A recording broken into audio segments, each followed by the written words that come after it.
And we're back. The AC Milan Zone podcast. Welcome back, Oscar. Good afternoon, Stefano. How are you doing? Couple of days, not too bad. 3 points. Feeling a lot better after the 3 points.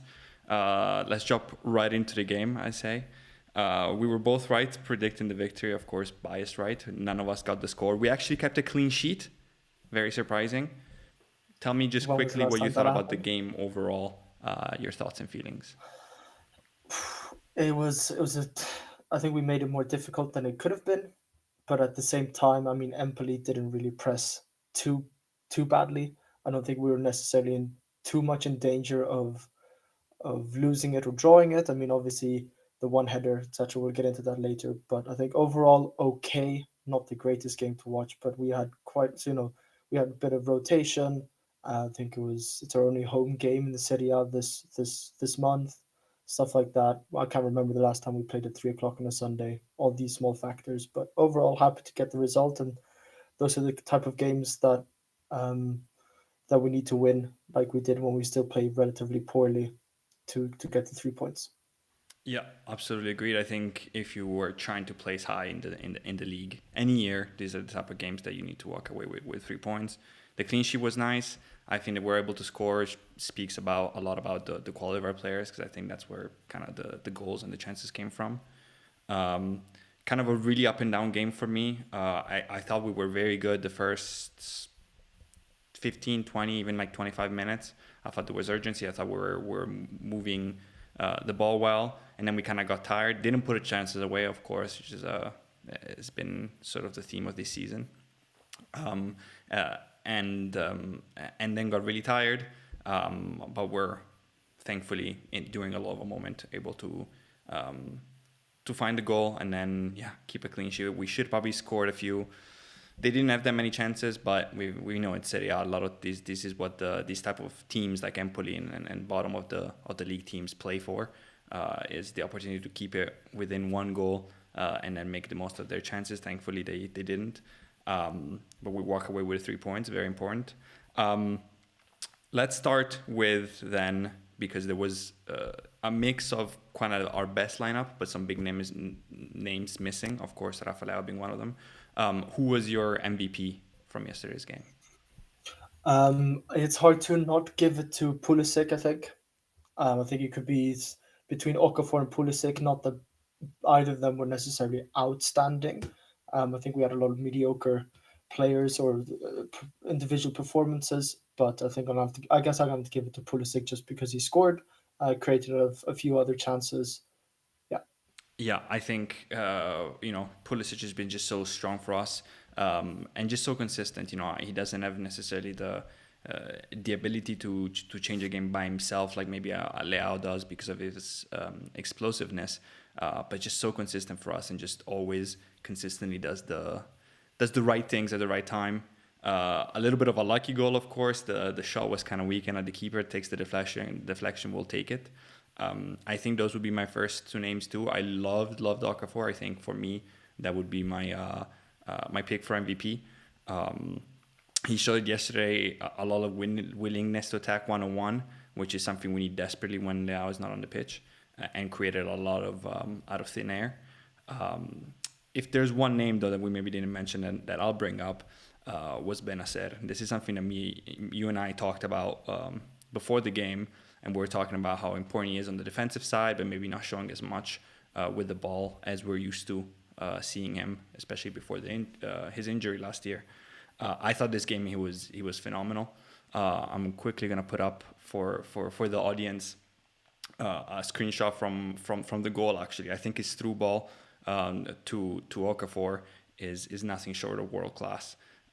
It's great vision, it's great movement by Okafor, of course, and that's what we've been missing, right? When we see Milan do for 85% of our games now is just pass the ball around side to side or backwards most of the time, going back to Maignan even if we need to, and not a lot of verticality in our play. I loved it, and I love just in general how Benacer played. Um, Yeah, no, I think I agree with you. Benacer has always been that rock in the middle. I think we mentioned it last podcast. He's not really been himself since the injury, of course. and also crashing out of AFCON the way he did with his beloved Algeria. But now we're sort of getting into the rhythm. He's playing regularly. We're starting to have a bit more consistency in our lineups. And we know that Benacer can see that, has that vision to see that pass. We've seen it. We haven't seen it too much this season, but then again, the tactics might, or Pioli's tactics might not sort of allow for that to happen all the time. It's just more of a passive from centre back to centre mid to left back to Liao, and then that's how we create a chance or let Liao create his chances. So it was great to see him have that vision again, Yeah, no. back to his old self. Yeah, absolutely.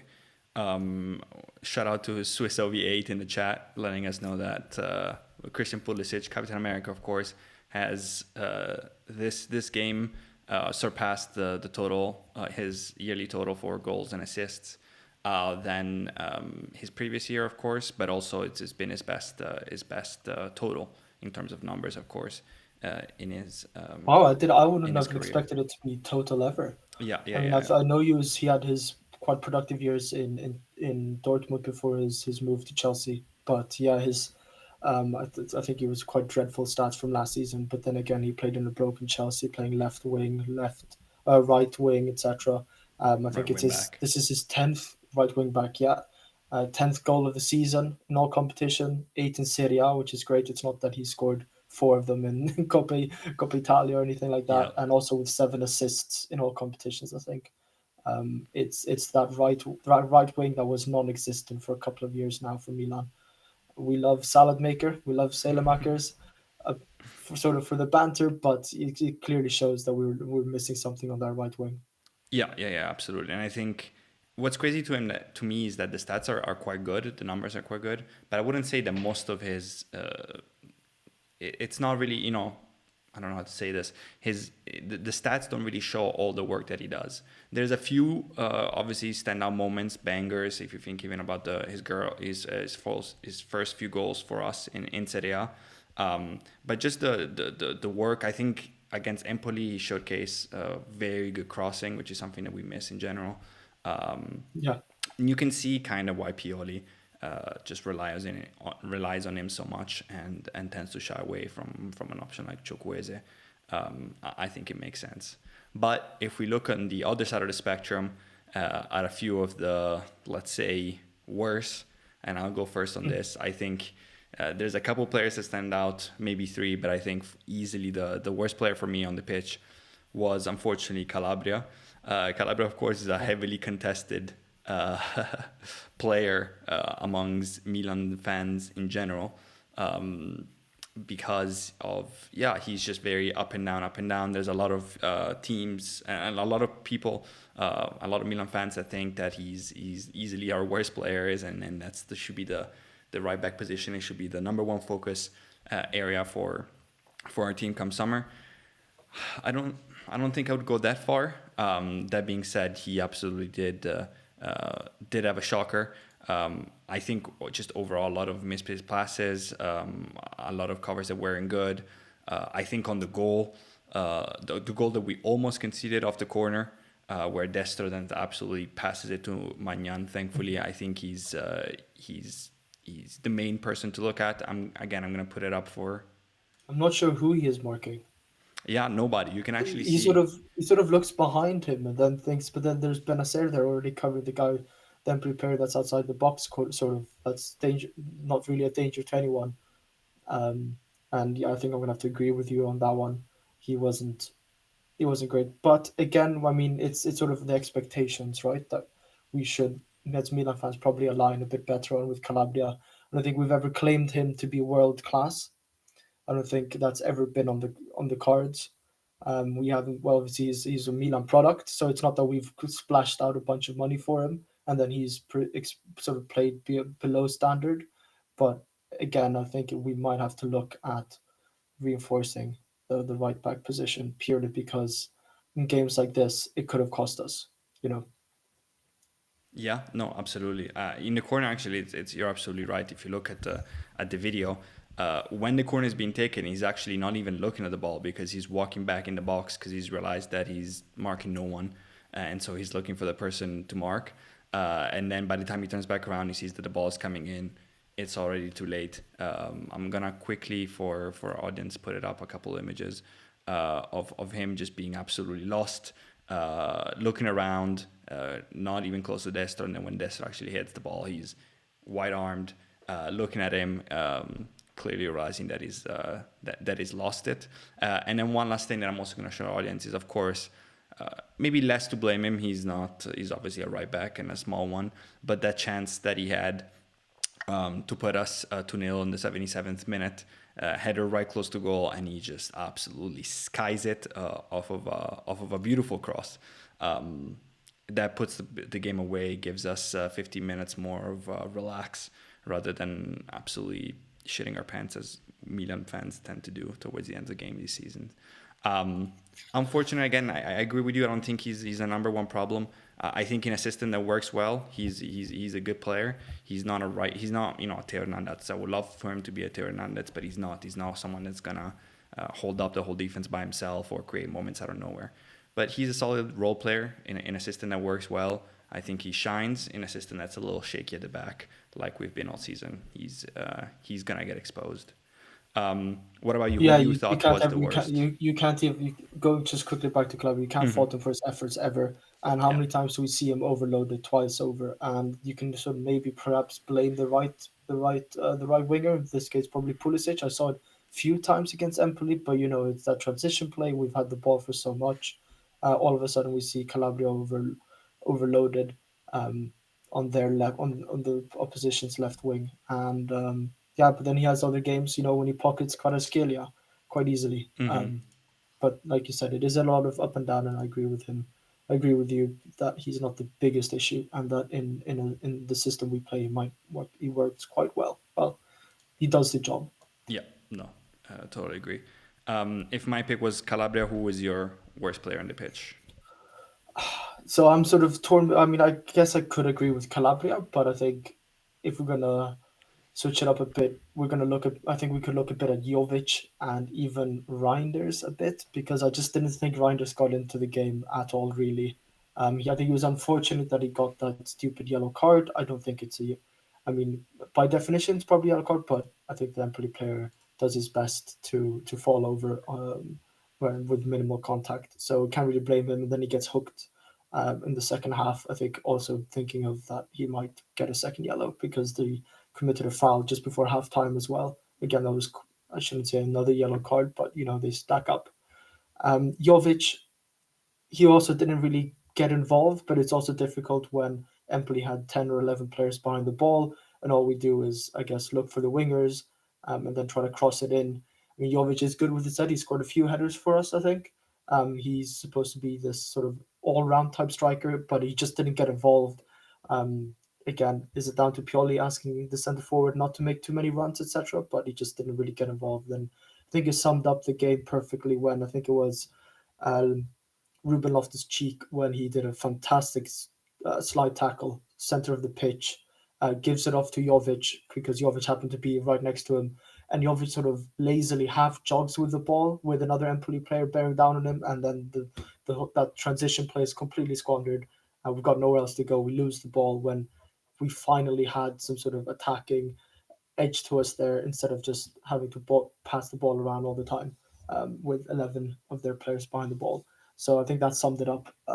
Not great, but again, is it the system that's not working for him? I'm not sure. We've seen him clutch up, but disappointing for me with Jovic. Yeah, yeah, I would agree. I'm usually a pretty staunch defenders of either him or Giroud in terms of when they play poorly because I think you're 100% right. It's kind of tough when you get very little service um, in the system that we play, which really doesn't involve the striker getting a lot of touches unless it's that final header in the box to put it away. Um, and I think it's a system that's particularly harsh for Jovic because he's expected to play like Giroud, and he's not quite the big poacher that's just in the box there. I think it's a player that likes to move into space, likes to to have more passing, play more in the passing game with the players around him. So it's double tough. That being said, yeah, it's hard not to say that he was, you know, one of the worst, if not the worst player on the pitch. That example that you brought up is exactly it. I think he probably didn't see the Empoli player, but it was great counterattack. Even if you think no one is behind you, no one is. You gotta attack the space there with some aggression. He was just kind of jogging. Yeah. So that was kind of the last straw for him in the game. But again, I think he's a solid sub. He'll have his moments. He already had his moments. We're paying him nothing on a contract that we can get rid of whenever. So he's done, as far as I'm concerned, he's already done enough this season, way more than I think most people expected, or at least I did. So overall, you'll take it. No, I agree. I agree. He's sort of. I shouldn't say the season is over.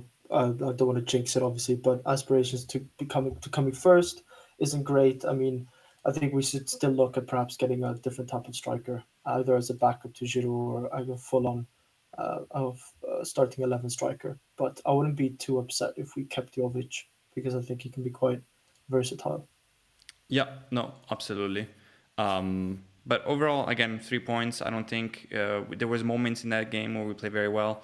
There were moments where we're just kind of the usual dead-looking team, um, but it's the way it goes. Maybe now we can shift a little bit, look ahead. I did want to mention quickly before we maybe look at other Serie A games. From this week, a little update about Camarda, who just turned 16. And already, I hate this. I swear the Italian press, maybe I'm biased, but the Italian press is awful when it comes to this with Milan. As soon as there's a voice that's no one's ever renewing, everyone's leaving. Camarda is going to Inter according to Corriere della Sera and all this bullshit. He's obviously now eligible for a renewal. He can't actually go play in the Premier League because of the after Brexit, he would need to be 18 since he's not there since they left the EU. So that Yep. option looks unlikely. Obviously, they could sign him and then park him for 2 years somewhere else. There's obviously other European teams going after him since his goal scoring record at any age has been ridiculous. The feeling seems to be Yeah, that. so I think Go ahead. Yeah, I think I saw Dortmund being interested. I mean, they're Mm-hmm. probably interested in every single youngster around the world, anyways. Obviously, they're going to peak. Well, Kamada's going to peak their interest. This sort of goal machine, I think, he scored over 200 goals in one season as a 14-year-old, or whatever it was. Mm-hmm. Um, yeah, and him going to Inter, I don't think that's. Hopefully, I don't jinx it, but I don't think that's even on the cards. I think wasn't he seen in the Curva Sud Yeah. a couple of weekends ago? Yeah. So the Yeah, I'd be the surprised. So rumors, according to the best rumors that we can get, is that both parties are obviously Milan, but also him and his agent want to continue together. There's obviously going to be some talks of finances and stuff like that. He's one of the premium prospects at his age, so he's probably going to look for a premium level of money. But yeah, I just wanted to quickly mention it out there. It's kind of the news of the day. And yeah, just hate how much everyone, and right away when it comes to Milan, is jumping to it, but like, oh yeah, Kamada's definitely leaving and he's probably going to Inter, and it's like, let's relax. You never hear yeah, about how Inter loses also just as many players as we do, because we very similar. All of Serie A is very similar financial needs. In fact, Inter is the worst. I don't know how they're still kind of operating with the losses that they have. But yeah, I needed yeah. I to get think that out there. making the Champions League final save them. Hopefully, if they well, I shouldn't say hopefully, but for their sake, they need to go past Atletico Madrid. I think it's literally just on a rolling basis to survive. And then probably I don't know who they look to sell this summer, but I mean Barella, Lautaro Martinez are the two players I would say you could cash in on. Mm-hmm. Barella's already just signed an extension, I think, with quite a considerable pay rise, Mm-hmm. making him one of the best paid players in Serie A. Lautaro Martinez came out and said that he's got this love for Inter, so I think it would be Inter wanting to sell him rather than him leaving. But yeah, Yeah, it would it's be. just to survive. Yeah, I think hopefully they're gonna have to sell some players, but those two would be the big money grabbers. I don't know who else. I mean, Bastoni, but Bastoni doesn't command nearly as much money as the others. Um, Yeah, Dumfries, but again, like you said, it's gonna be yeah, decline. a medium Speaking size. of Inter, we saw them picking up a win against Bologna, a tough win against Bologna. They stay, I think it's a 10-win streak, so they're just flying on the way to their Scudetto. What's really curious to me, and I wanted to get your opinion on this, is that for them it was very clear this season from the early on that their goal was to finally get Scudetto, was for Inzaghi to finally get the Scudetto that got away from him a few times. That was it. Then we saw them in Champions League. Obviously, tries Champions League, but often and not they will rotate in Champions League. Obviously, they got a pretty easy group, but still it's Champions League, and they rotate in Champions League to kind of keep pushing in the league. But nobody, probably not even then, were expecting the dominance truly that they've had on the league, and no one else stepping up. Obviously, we definitely didn't. Juve kind of did for a little while, but obviously fell off. I'm curious to see how much now they try to focus on Champions League again. Not before that they were giving up on it, but now it's a serious opportunity to make a run for it.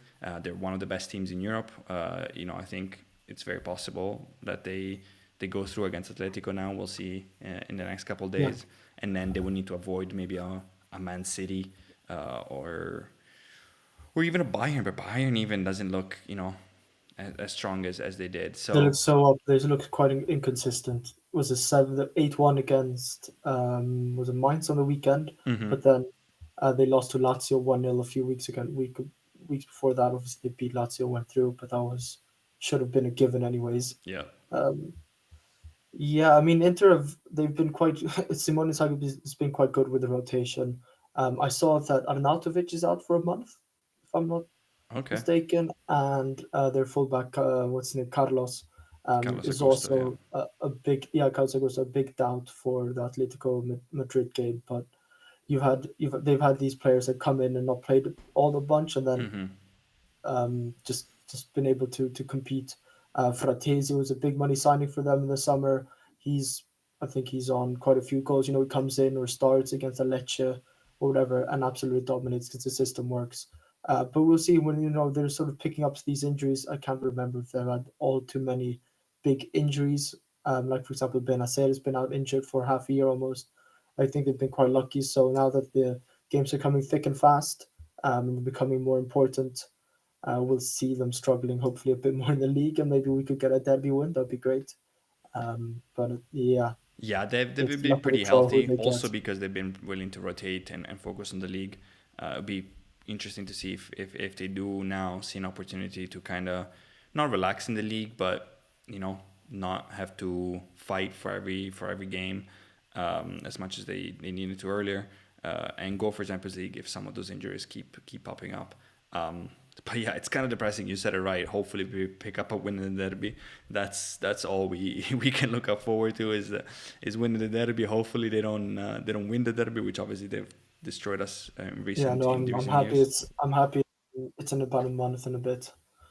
I think if we played them now, Now would be that would tough. be tough. Now would be tough. That But would be if we can get tough. healthy and get on a run, yeah, a Yeah, win and specifically avoiding a loss that, obviously the papers have been all over it, but the possibility of them winning the derby and winning the Scudetto with a win in the derby would absolutely be, uh, yeah, just deep, deep, dark depression material. So let's hope we can avoid that. yeah, Other games in Serie A, I think that maybe the most notable one for us also is Juve drawing against Atalanta, which means we yeah. are in second place Big.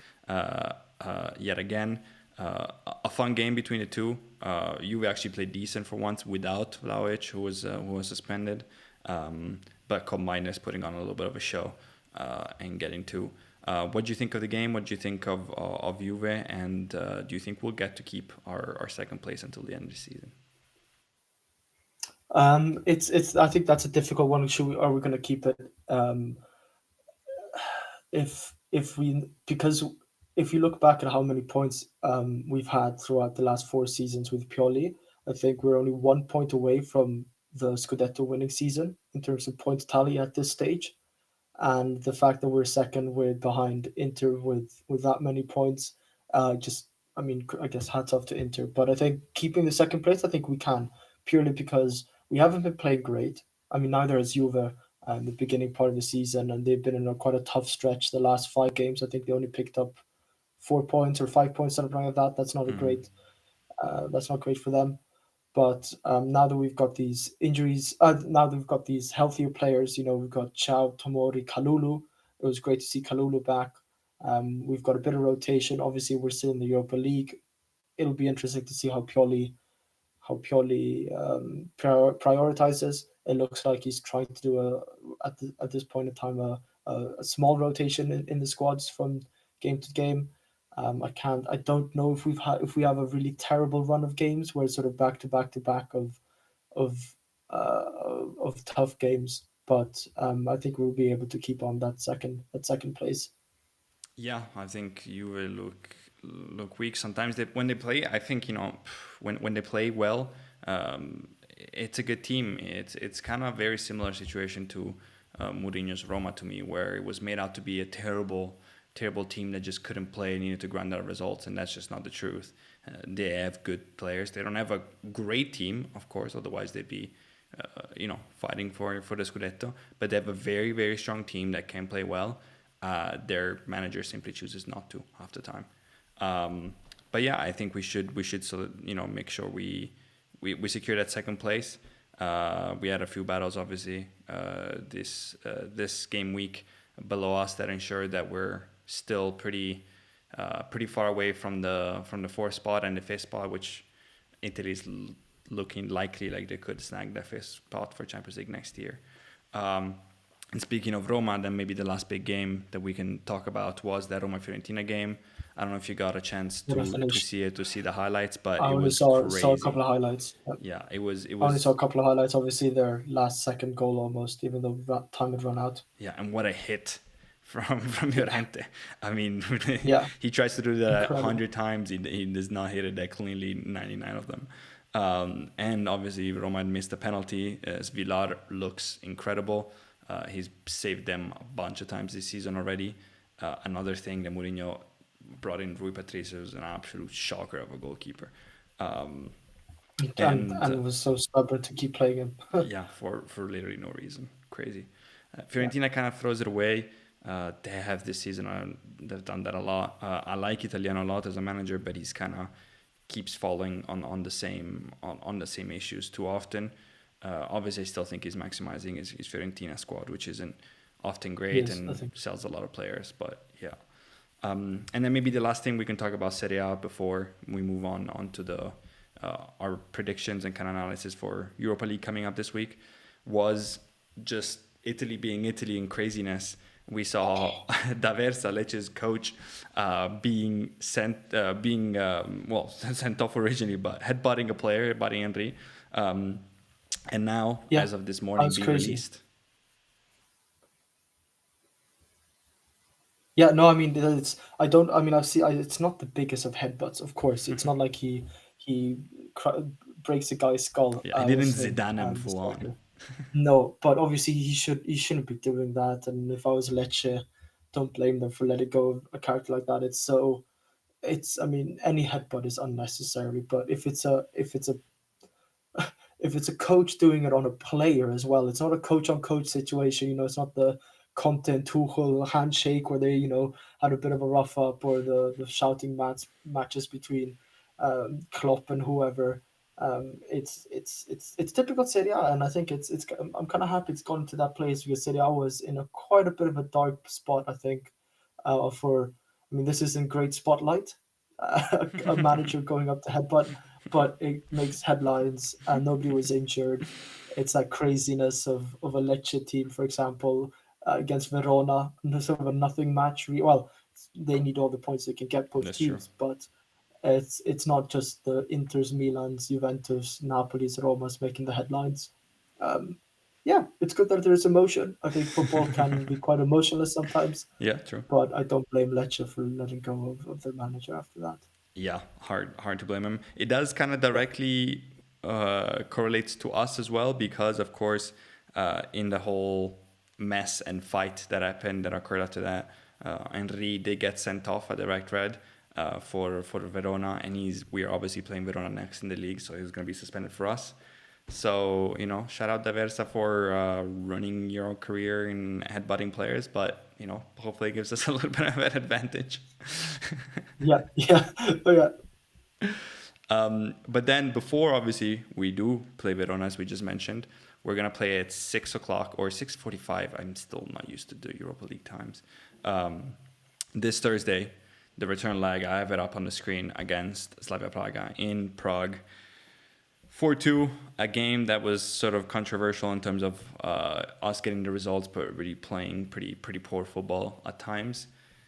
Do you feel any better after showing with Empoli? Do you feel worse? Or is it still about the same? You still think, I I think you would, said I would, 70-75% chance of us going through. yeah, no, I think I'm about the same. I think it was whilst Chow almost had a shocker. I think it was good that Tomori and Chow got to play quite a while. Tomori was obviously subbed off quite early on for Kalulu, but it's nice to see Kalulu back. We automatically rested Florenzi and Leao because they were suspended, but they'll be fresh. Giroud, even though he came on quite early, and this is something we could also praise Pioli for finally doing substitutes that aren't in the 82nd minute. Yes, Um, absolutely. Great. Giroud, I think will be on it. He whilst he came on, he didn't run all too much. I mean, he never really does, but it wasn't a game we had to chase either, so that's good. I mean, yeah, Pulisic got to rest a bit. He didn't play the full 90 either.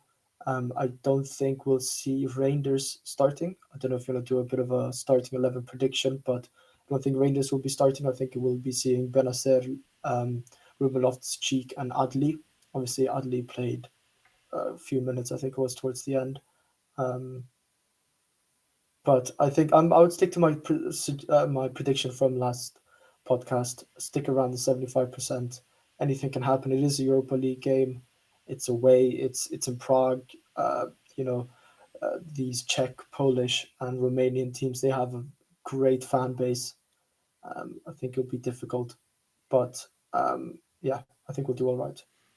I think we'll Yeah, go yeah. through. I would firstly I agree with you. It was great to see Tomori play and play well from the start and then getting some rest. I think Chow did well. It was great to see Kalulu back. He looked, I mean, he played not that long and towards a part of the game that was maybe a little more quiet, but I thought he was looking good, strong. So, we know we'll need him. Um, yeah, I mean, Slavia played on the weekend and put away a lower seeded team 4-0, rested a few of the players, but I mean that's kind of how their league works there. Yeah, for me, it would be very important to just show a strong showing. I think a lot of our problems that we have this season also come from the fact that what Pioli used to be great at was bringing the group together, really getting everyone bought in, and he's kind of lost that locker room in many ways this season. But if we know something from sports, all sports, is that winning cure everything. So being Yeah, able to go out there, put them away even more cleanly, and then just kind of rest uh, would be great. I do think we'll see if you want to talk about lineups. I'll get us started. Obviously, Magnan will be in goal. The first question mark for me is that right back position. Calba didn't look strong. Florenzi has looked very strong, and Florenzi is rested, so I think he'll go Florenzi, but we'll see. Obviously, Teo on the left. I think Tomori will get the start, um, and I'm kind of I kind of want to surprised. see Gabbia play. Yeah, I know. I kind of want to see Gabbia too, and I think he's liked Gabbia. Um, so and who was also rested this whole time. Um, so maybe him. If I had to guess, it's probably a toss up between him and Chow. But Tomori should be, in my mind, pretty fixed. The midfield is kind of interesting because I think, and I'm not really sure why, he really sees Adli as only most of the time a Benacer substitute, and vice versa. When I really think that they would work well together because I think Benacer to me is untouchable. Um, Yep. so I would like to see a Benacer, Adli, Ruben Loftus-Cheek. Um, but maybe it is Reinders and one of those two between Yeah, Adli because and Benacer at he CDM. was subbed off quite early on.